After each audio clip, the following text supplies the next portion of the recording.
bahkan menggunakan tangan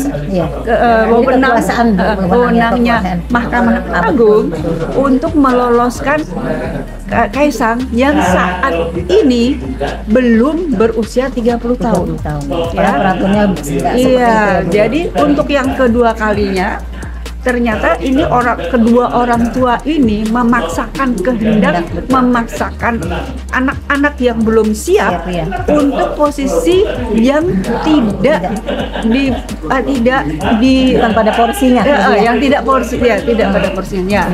Itu jadi mungkin Bu Atin ada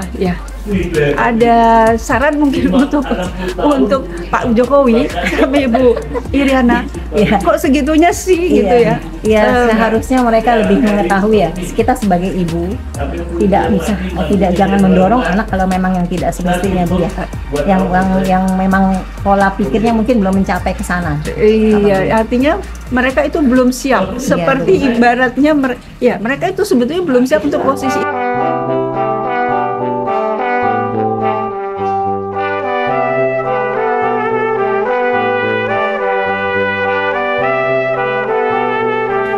Assalamualaikum warahmatullahi wabarakatuh. Waalaikumsalam warahmatullahi wabarakatuh. Selamat sore sahabat semua. Saat ini kita akan membicarakan masalah anak-anak dari Pak Jokowi. Iya. Sekarang kita ingin melihat dari sudut yang lain. Kita adalah dua orang ibu yang juga punya anak. Betul, Bu Atin. Betul. Okay.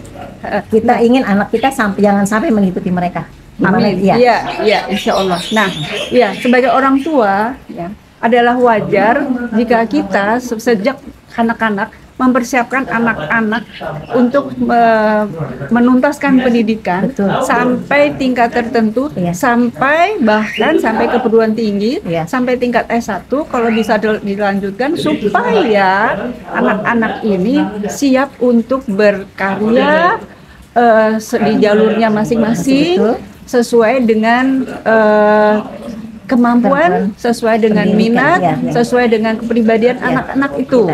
Ya, itu adalah upaya kita sebagai orang tua. Bu Atin mungkin bisa tolong menambahkan sedikit, silakan. Ya, sebagai orang tua, seperti contohnya Gibran ya Bu ya. Silakan. Belum saatnya, belum waktunya dia sudah dicontoh sebelum masuk. Jadi pendidikannya juga diragukan ya Bu. Tingkat pendidikannya di tanda tanya. Artinya informasi yang kami terima adalah bahwa mengikuti suatu pendidikan kursus di Singapura dan itu setara dengan pendidikan SMK di Indonesia.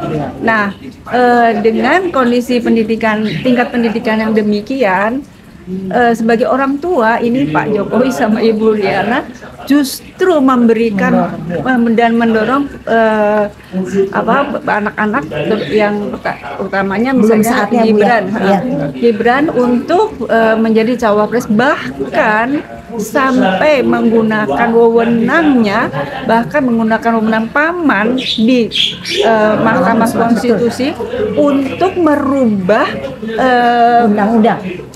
Merubah undang-undang sehingga dan seperti dipaksakan meloloskan ya Bu ya, untuk meloloskan Ananda Gibran Raka Buming Raka yang sebetulnya belum siap, belum waktunya, belum mempunyai kompetensi, belum mempunyai rekam jejak yang setara dengan posisi cawapres ya. Rekam jejaknya belum ada untuk ini, walaupun sudah menjadi wali kota 2 tahun, namun menjadi wali kota 2 tahun itu pun itu juga tidak didukung oleh rekam jejak, tidak didukung oleh kompetensi, tidak didukung juga oleh pendidikan. Jadi itu kasusnya Gibran Raka Buming Raka. Sebagai seorang ibu hati nurani kita Bu ya, nanti anak-anak kita akan mencontoh seperti itu. Yang saya takutkan itu Bu. Itu jadi upayanya Pak Jokowi sebagai ayah, sebagai orang tua itu sungguh justru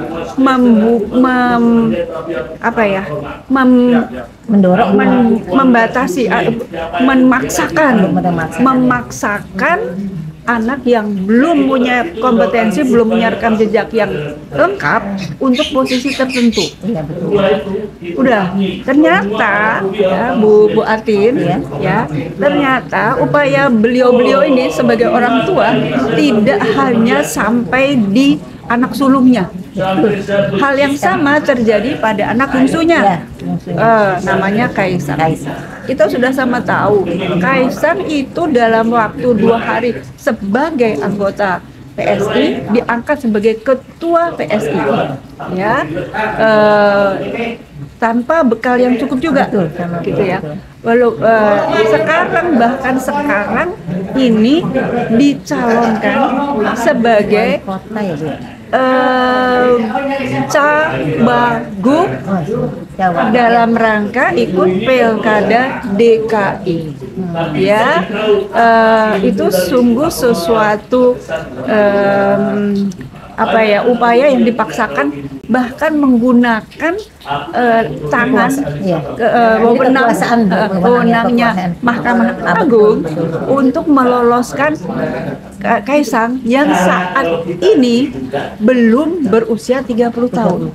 Ya.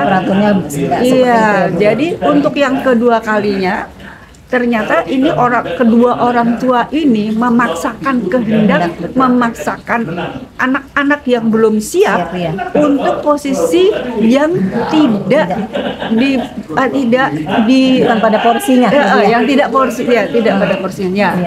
Itu. Jadi mungkin Bu Atin ada saran mungkin untuk Pak Jokowi sama Ibu Iriana, kok segitunya sih gitu ya? Iya, seharusnya mereka lebih mengetahui ya. Kita sebagai ibu jangan mendorong anak kalau memang yang tidak semestinya, Bu ya. Yang memang pola pikirnya mungkin belum mencapai ke sana. Iya, artinya mereka itu belum siap, seperti ibaratnya mereka itu sebetulnya belum siap untuk posisi itu, tapi ini dipaksakan ya, tanpa mempertimbangkan konsekuensi logis yang mungkin timbul setelah itu. Dampaknya terhadap diri mereka sendiri maupun lingkungan kerjanya kelak. Ya. Seperti buah yang dipaksakan matang. Itu ya. Jadi memaksakan sesuatu yang belum siap, ya, tanpa mempertimbangkan konsekuensi logis yang mungkin timbul untuk dirinya, keluarganya, maupun orang-orang di sekitar, maupun instansi di mana mereka nanti akan bekerja. Nah, dapat dikatakan bahwa upaya beliau ini adalah untuk seperti melanggar jenjang pengembangan setiap orang, jenjang karir jenjang karir yang baik, ya, supaya anak atau orang dewasa bisa menikmati atau bisa punya pengalaman pada setiap jenjang pendidikan, pada setiap jenjang pekerjaan, mulai dari misalnya menjadi staf, menjadi kepala seksi dan dari seterusnya. Bawah dulu ya, Bu, bertahap seperti itu ya. Jadi seperti mengabaikan pentingnya proses pendidikan, pentingnya proses pengembangan setiap orang menuju kematangan yang tadi Ibu Atin sampaikan. Ya, jadi intinya sebetulnya dengan segala upaya, dengan segala cara mereka melabrak atau melanggar aturan. Nah, melanggar aturan, melanggar proses yang wajar, proses yang baik, ya, untuk suatu tujuan yang dipaksakan, tujuan yang dipaksakan. Jadi harus seperti itu, Bu ya.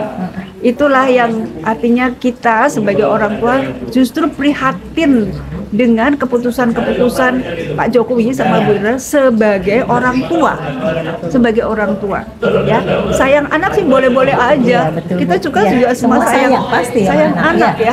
Sayang anak, tapi mempersiapkan anak menjadi suatu menjadi seorang dewasa yang bisa mengembangkan diri, yang bisa menikmati karirnya setahap demi setahap, sehingga nanti pada suatu saat dia bisa Sudah menjadi matang ya, Bu, ya?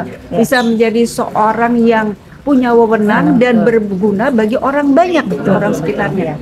Itu yang kami berdua sore ini sedikit berusaha sedikit menggugah ini beliau-beliau ini sebagai orang tua. Iya betul. Ya, sebagai orang tua. Ayah dan ibu gitu. Iya, sebagai ayah dan ibu. Ya, dan ya sebetulnya maksud kita supaya ayah dan ibu di Indonesia ini gitu ya, insya Allah memberi kesempatan kepada anak-anak untuk berkembang mengikuti tahap-tahapnya, proses, dan supaya mereka menikmati proses yang bisa berlangsung, sehingga pada suatu saat mereka akan menjadi seorang dewasa yang matang, yang bijaksana, ya, baik dia sebagai kepala rumah tangga jika sudah menikah, atau ibu rumah tangga jika sudah menikah, dan mereka juga bisa menjadi di lingkungan masyarakat, di lingkungan masyarakat atau di instansinya masing-masing, bisa menjadi seorang yang memang punya karir yang jelas, mantap, bertahap, sehingga bisa menjadi seorang dewasa yang bijaksana, ya, dalam mengambil keputusan dengan berpenuh pertimbangan yang bijaksana. Ya, saya rasa mungkin inilah ya yang kita bisa sedikit menyampaikan dan sedikit menggugah. Coba dong Pak Jokowi, Pak Bu Riana, silahkan dong, apa salahnya sih kalau menjadi orang tua teladan, bapak teladan, ibu teladan, yang menghargai proses pengembangan anak-anak. Bukan cuma anak ya Bu, kelihatannya menantu juga ya Bu ya. Menantu ibu juga ya, menantu ibu di Medan, menantu ibu di istrinya Kaisang, kelihatannya juga dikasih peluang juga ya untuk ikut pemilihan di daerah gitu ya. Semua bidang diambil. Iya. Nggak salah sih Bu sayang anak, tapi coba dong gunakan jalur yang wajar-wajar gitu ya, yang baik-baik aja lah Bu, supaya bisa menjadi teladan dan berguna pada porsi-porsinya Bu. Iya, ya, sehingga ibu juga akan dihargai ya, dipuji. Nggak kayak sekarang nih, kami aja sekarang jadi ikut berduka dengan keadaan seperti ini, sebelum bilang mau ikut sedih. Aduh, kenapa gini? Kenapa ada kalau ada 1000 orang tua yang seperti ibu dan bapak, saya nggak tahu deh bagaimana apa nih Indonesia. Iya, saya rasa gimana Bu Atin? Ya, kita bisa akhiri ya. Oke, semoga dengan adanya podcast kita ini semakin terbuka hati nuraninya. Amin. Insya Allah. Iya, saya rasa kita cukupkan sampai di sini. Terima kasih atas perhatian Ibu dan Bapak. Kita akan UIWatch akan kembali lagi insya Allah pada tayangan berikutnya. Tapi sebelumnya kita tidak akan lupa untuk menyatakan bahwa kami insya Allah tidak lelah dalam berjuang untuk melawan kezaliman dan untuk selalu mempertahankan veritas, probitas, justisia. Assalamualaikum warahmatullahi wabarakatuh. Waalaikumsalam warahmatullahi wabarakatuh.